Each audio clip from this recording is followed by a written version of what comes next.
Oh, she needs some fucking exorcism. So you found her, now go fall in love.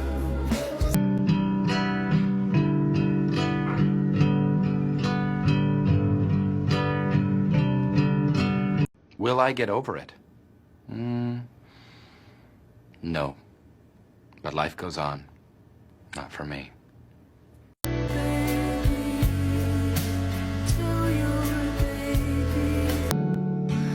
I know that you love me.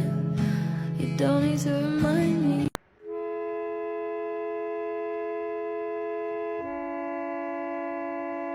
If something is making you happy and you're comfortable with it and it's working, it doesn't matter what anybody else thinks. The truth of the matter is, people always have opinions. You can't please everybody. To lie.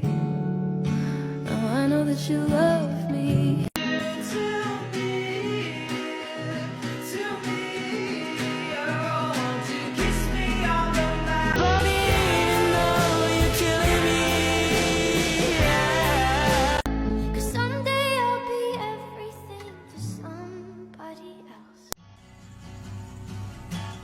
What is it? What's wrong? I didn't think anyone noticed me.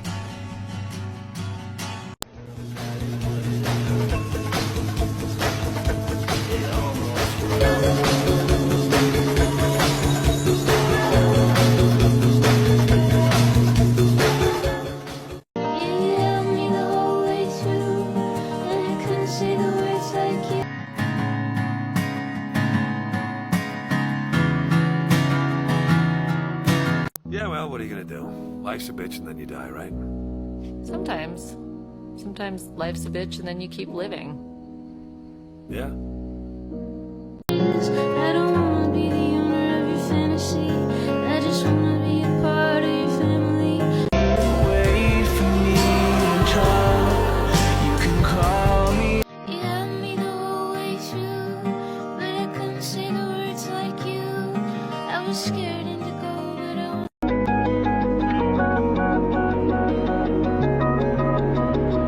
I don't wanna be the owner of your fantasy. I just wanna be a part of your family.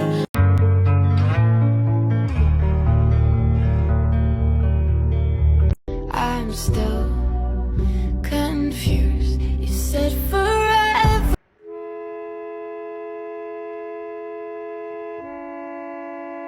That's the thing about being alone. It's not that you feel like you don't have anybody. It's like you feel like nobody has you. And man, and I know, and especially when we're young, that's so, we can't even put it into words, but we can feel that. And I You can leave all my heart over blood, 'cause you would still miss me in your arms. She looks pretty, yeah. But I feel bad for her. She's about to cry. I love you, I'm sorry. You were the best, but you were the worst. As sick as it sounds, a lot. The monster's gone. He's on the run, and your daddy's here.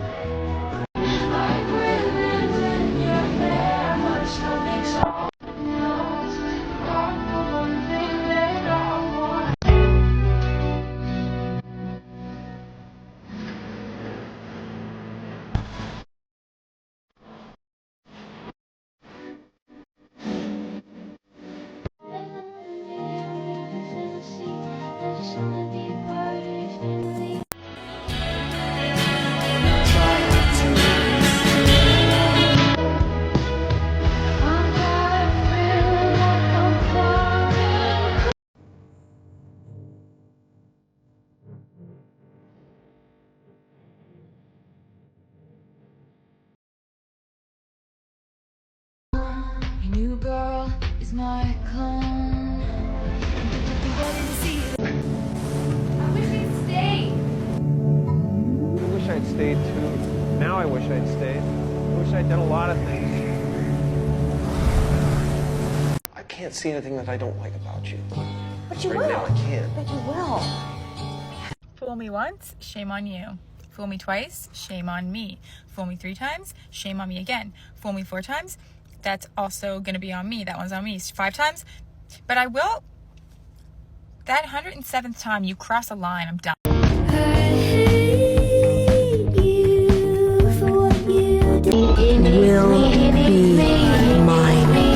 doesn't have a choice.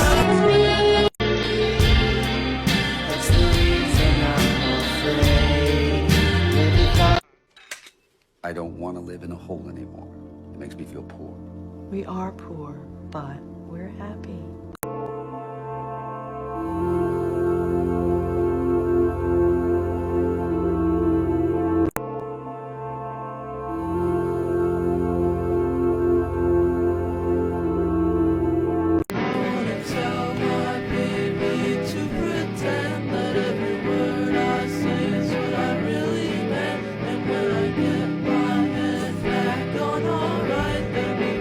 Why did you call me? I can't save you. Can I stay on the phone with you at least? Okay. What are you thinking about? Girl, when I get your filthy finger.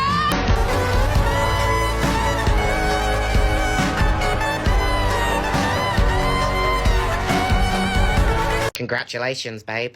You're in a depressive episode, and you are still serving cunt. You are still serving massive cunt on a big, big, big, big dinner plate. Keep being yourself. Keep being depressive. Keep being manic. Slay, cunt, serving person. Every time we talk, it just hurts so bad. 'Cause I don't even know what we are. I don't.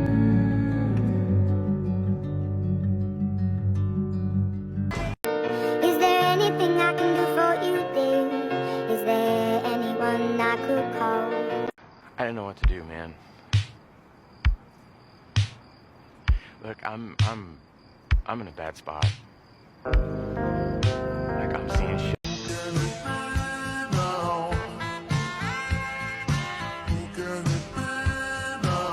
Like ribbons in your hair, my stomach's all in knots. You got the one thing that.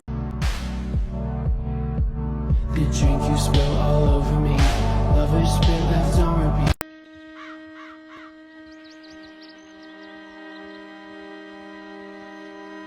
I cannot make speeches.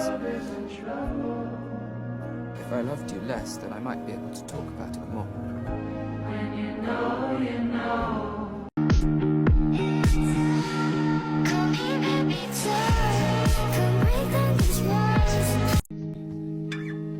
September 9th, 2001. Gary and I were skating at a hospital on top.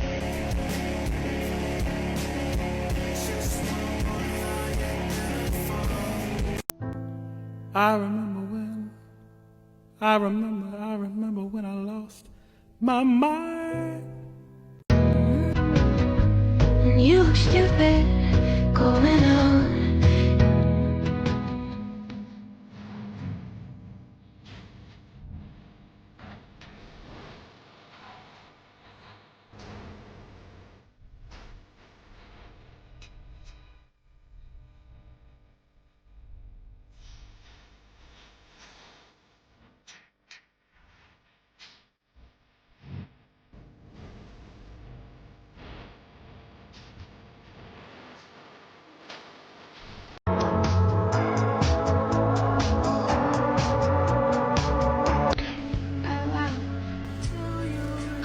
Really, I didn't eat for 3 days so I could be lovely. Feel my heart, Jonas. I think it's broken. No, it's for the better. No, it's for. How could you sit there and look me in the face, watch me cry, and lie to my face? Times are getting hard, hits you like a bullet through your heart.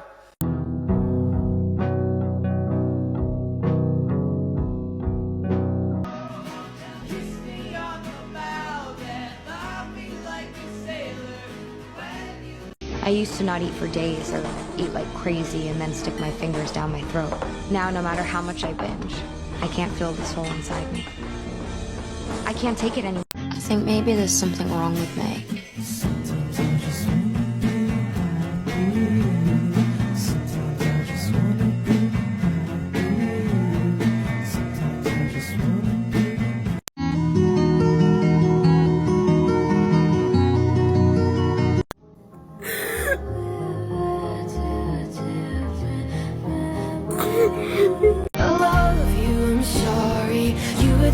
but you were the worst, as sick as it sounds.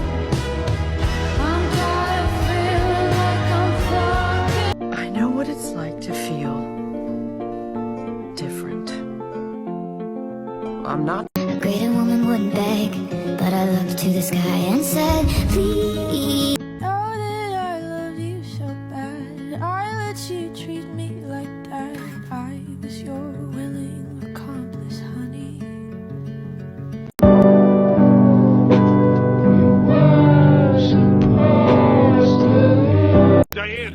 Diane, are you there? Diane, I need you.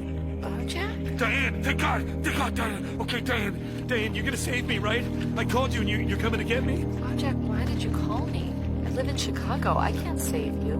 You didn't pick up. Right. It went to voicemail. Yeah. And then I went back in the pool. It's too late. What's done is done. No. There's nothing I can do, Bojack. I'm not real. None of this is. So what do I do now? Bojack, it doesn't matter. Well, if it doesn't matter, can I stay on the phone with you at least? Okay. How was your day? Good. Yeah. Yeah. My day was good.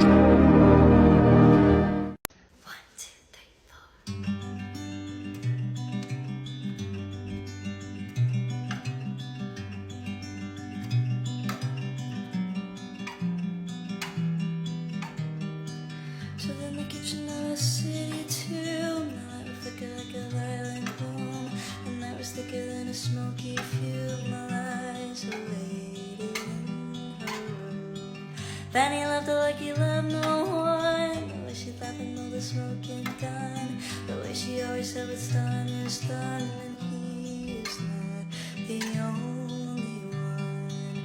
Love is a gentle thing. Yours is thicker than a velvet ring. Yours is thicker than a velvet ring.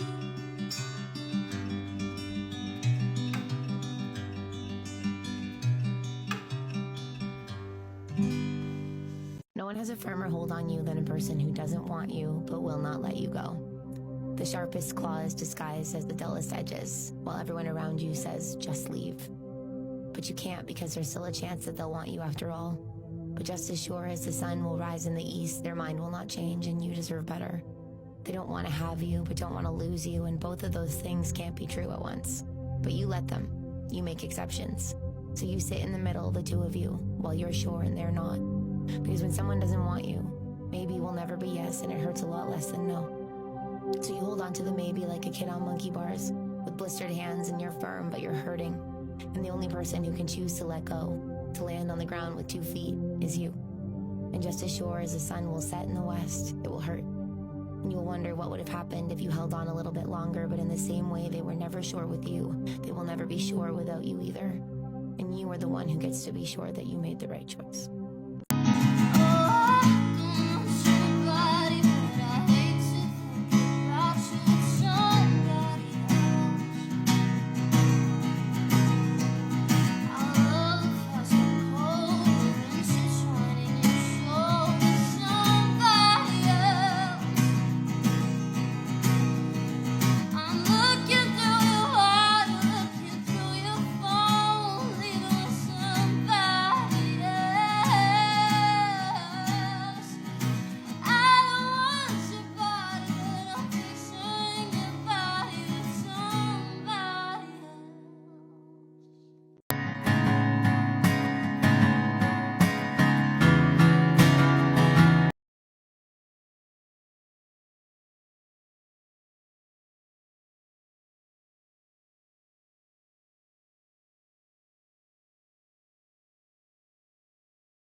This doctor was so obsessed with one of his patients that when she passed away, he stole her body and kept her as his bride for years. This was the 1930s. Carl Tanzler was a doctor working in the tuberculosis unit of the hospital, which is where Carl met the beautiful 22-year-old Elena Helen Milagro, who was tragically suffering with tuberculosis, which had no cure at the time. 55-year-old Carl became immediately obsessed with the beautiful 22-year-old Helen. Carl actually claims that since he was a young child, he saw visions of the woman that he was destined to be with, and that it was Helen. So he says. But Helen doesn't really want anything to do with Carl other than him just treating her. I mean, the poor woman is suffering from a fatal disease.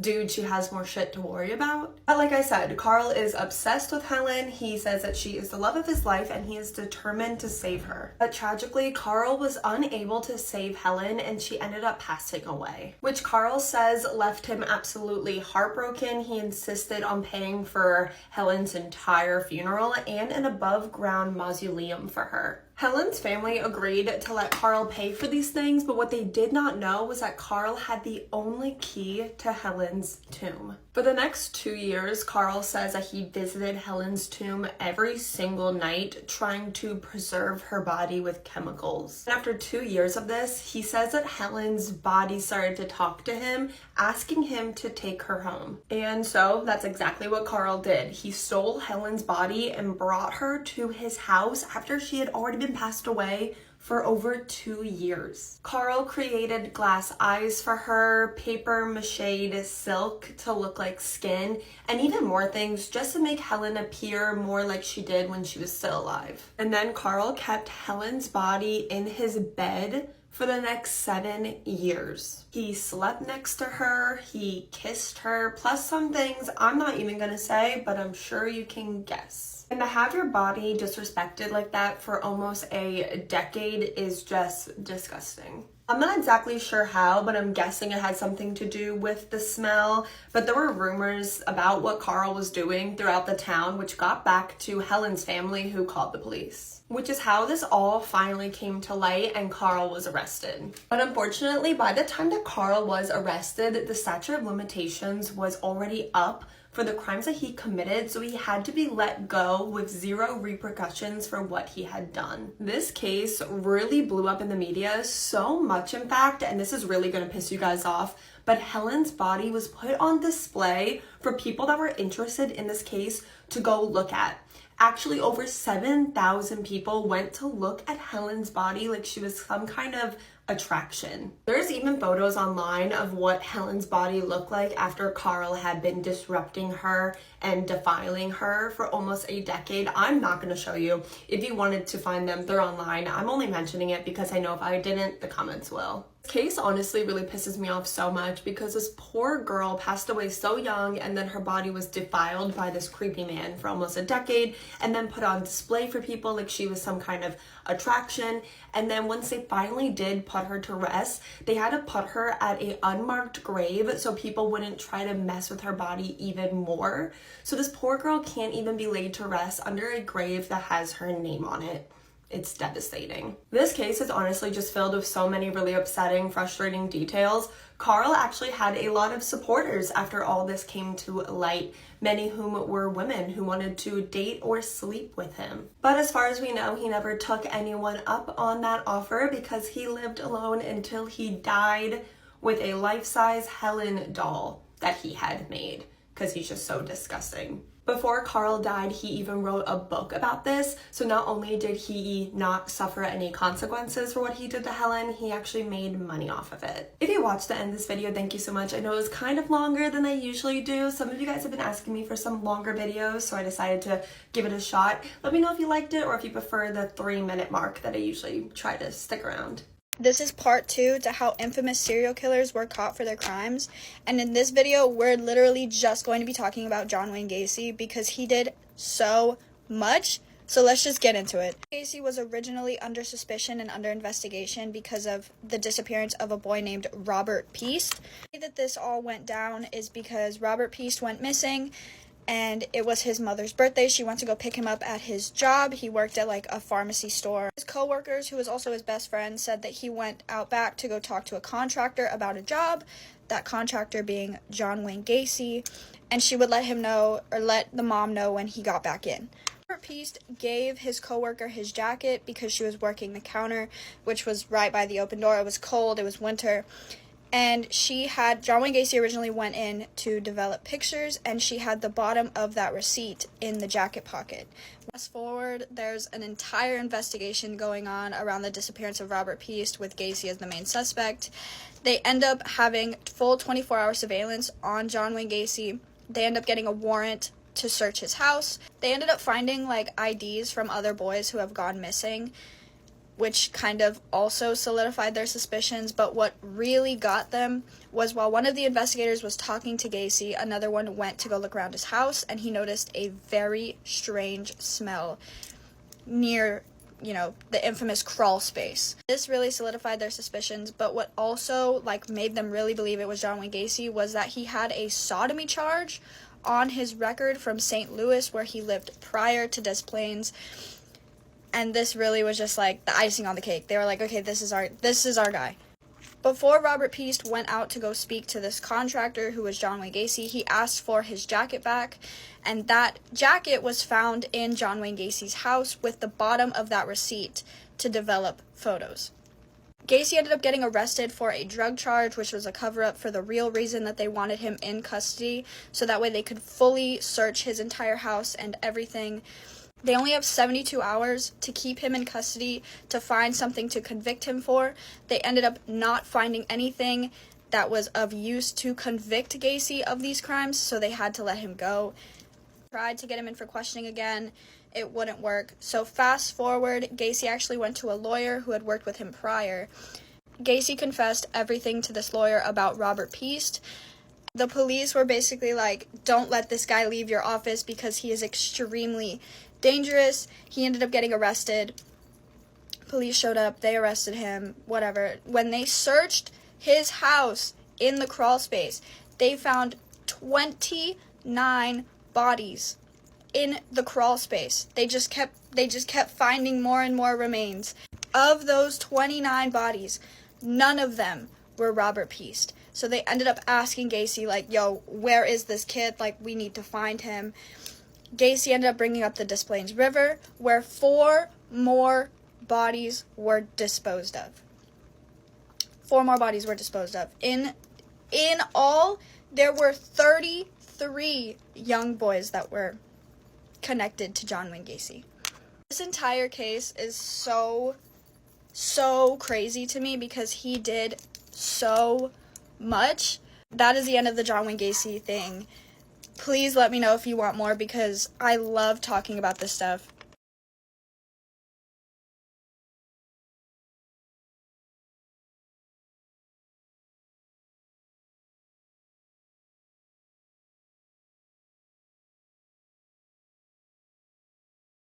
This is a quote from CNN. A forbidden relationship between a teacher and student started with an and ended with the 1990 killing of the teacher's husband. We're talking about Pamela Smart. This was in 1990 in Derry, New Hampshire. Pamela Smart grew up in Miami, but she moved to New Hampshire when she was in the 8th grade. She went on to attend Florida State University. In 1986, when she was home for Christmas break, is when she meets Greg Smart. They immediately hit it off. Pamela, who we're going to be referring to as Pam, thought that Greg was so handsome, and on top of that, they had a lot of things in common. So much so that Greg decided he was going to move back to Florida with Pam until she finished school. When she graduated, they both moved back to New Hampshire to be closer to their families. They moved back in 1989. Pam and Greg get married, they get a dog, and they move into their new condo together. 7 months into their marriage, issues begin to arise. Cracks are showing in their relationship, and Greg confesses to Pam that he has had an affair. Pam was heartbroken, but she did forgive him. They decided they were going to move past it and work on it together. At this point, Greg was working for his dad, and Pam had gotten a job as a media coordinator at a high school. May 1st, 1990. By this point, Greg is 24 and Pam is 22. A 911 call comes in reporting they're with a very hysterical lady who's claiming that her husband has passed out. That hysterical girl was Pamela Smart. Cops were dispatched immediately, and when they arrive, they find the 24-year-old dead body of Greg Smart. He had been shot in the head. At first glance, the crime scene looked like a burglary. I said the word right? Burglary gone wrong. It looked like someone came in to rob the place. The entire place was disheveled. It was assumed that Greg came home and whoever was robbing the place in a panic shot him in the ahead. However, when they started paying closer attention to the evidence, there were some things that just weren't adding up. The biggest one being there was absolutely no sign of forced entry. And by the way that the things were placed, it definitely looked staged. The murder started to gain a lot of media attention because things like this just did not happen in that town. The cops needed to talk to the person that was closest to Greg, which was his wife, Pamela Smart. Pamela says that when Greg was killed, she was at her place of work, which was at the high school, and she does have an alibi confirming that she was in a school board meeting during that time. However, the police did notice that her behavior was strange. For one, she requested an immediate interview with the police before they even asked to speak to her. The first thing she said was, yeah, this was a robbery gone wrong. She also knew details of the crime that she could not have known because she was not allowed to see the crime scene. Police also noticed that she was showing absolutely no emotion when she was talking about what had happened, and she kept referring to Greg as the body instead of her husband or literally anything else other than the body. A quote Pam said in an interview that really stood out to investigators was, quote, "There's no better time in his life for this to happen." What? The police get a tip called in, saying that from what they've heard about the murder, the wife had planned this. That some boys from the high school, some students may also be involved, especially one that had been having a romantic relationship with Pam. They tell the police that the person who would be able to tell them more information about this was Pam's intern, Cecilia. Cecilia was Pam's intern. She would help her out a lot with media management, and Cecilia, as well as a lot of other students, were really big fans of Pam. Because Pam was young, remember, she was only 22, she was very cool and hip in their eyes. A lot of the boys, of the male students, also found Pam really attractive. One of the other students that also spent a lot of time with Pam was William Flynn, but they call him Billy. Billy was a 16-year-old student, and he was kind of known to hang around the wrong crowd. That being said, he was one of the boys that found Pam to be really attractive. The difference between Billy and the other boys, though, is that Pam felt the same way about him. Pam and Billy were both really big fans of rock music, specifically of the musician Eddie Van Halen. I'm talking big fans. They loved him. So they kind of bond over that. And Pam tells Billy that he reminds her of Van Halen because he kind of looks like him. In Billy's eyes, he thinks, oh my God, she thinks I'm attractive. She must like me. That's kind of how their little thing got started. And Billy started visiting Pam's office very often. Sometimes it was just him by himself, and sometimes it was him and Cecilia. And they kind of turned more into a little friend group rather than having a teacher-student relationship. Cecilia and Billy really looked up to Pam, and the three of them became this little trio. They started hanging out outside of school. They would go out to eat. They would go shopping. They would go to the arcade. Pam would even let them drive her car when they were out and about. You get it. They were getting close, I guess. So the police go and talk to Cecilia, and Cecilia says, yes, me and Pam are really close. She was kind of like a big sister to me. She says Billy and Pam are also really close, but they are having an affair. Police ask her, how do you know that? And she says, Pam told me that she was in love with Billy. She also says, I know that they have had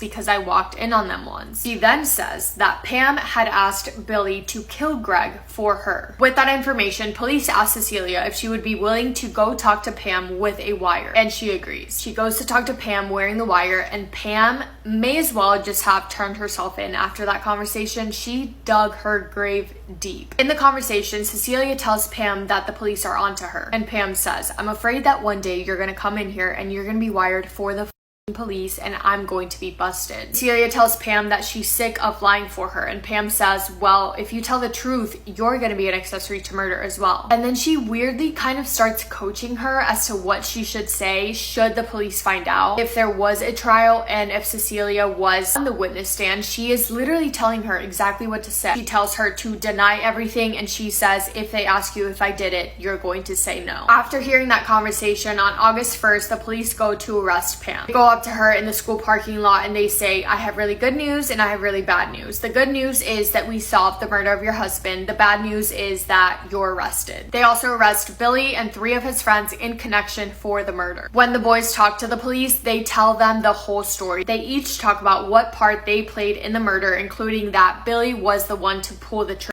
They say that Pam asked them to kill Greg for her. She said that she would pay them if they did so, and all the boys agreed to testify against Pam. The public was absolutely consumed by this case, and Pam's trial turned out to be the first ever murder trial that was televised. In trial, we find out a lot more about Pam and Billy's relationship. Cecilia and Billy were helping Pam with a little commercial project, so they were spending a lot of time together. We know that. One of the times that they were hanging out, Pam tells Billy about how unhappy she is and in her marriage, how it's toxic, how Greg is terrible to her, and how she's just not in it anymore. And then she asks Billy, do you ever think of me when I'm not around? Because I think of you all the time. It's kind of grossing me out to talk about, to be honest. Billy later says that he got really excited over that. He thought it was cool, I guess, that she was an adult. He liked her and she liked him back, and he loved that. The relationship starts to progress kind of quickly. They start writing each other love letters. And one night, when Greg was out of town, Pam invites Billy and Cecilia to come over to her condo. That night, Cecilia stayed downstairs. Pam and Billy went upstairs to the master bedroom and they did the deed. Billy then ends up staying the night there, and the next morning Pam has to drive him back to his mother's house because he is a child that lives at home with his parents. Like, hello. Eventually Pam tells Billy that she can't see him anymore because Greg is getting suspicious. Billy doesn't like that, and Pam says, well, if you want to keep seeing me, you're gonna have to get rid of my husband. At one point Pam tells Billy, referring to killing Greg, she says, if you love me, you will do this. Then Billy went to his friends and asked them for their help because he didn't have a weapon. And that's when they all got together and came up with their ridiculous, idiotic plan. They picked the day they did because Greg was going to be home late and Pam was going to be at a meeting. So the boys would have time, I guess, to wait at the condo for Greg, and Pam would have an alibi. Billy testified that they were waiting for Greg to come home. When they saw him, they dragged him into the condo. They made him get on his knees. One of the boys held a knife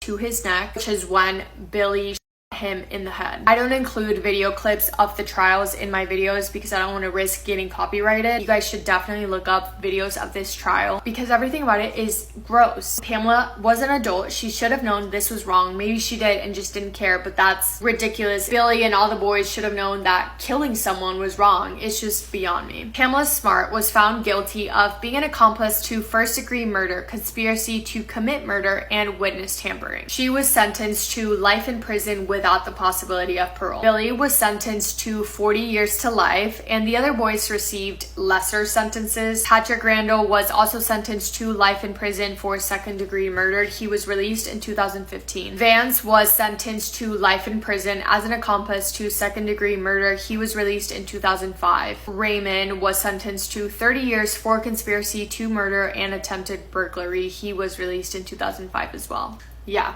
You would love to think, right, that as an adult you would know what's right and wrong. Unfortunately, that's not the case for all of us. It makes me so angry when people lose their lives for no reason. Like, cases like this make my blood boil. I don't know. It's gross. It's ridiculous. It's sad. Let me know what you guys think. I love you all so, so much. Thank you for spending time with me today. Massive kiss on the forehead to every single one of you. I hope you've had the best day ever.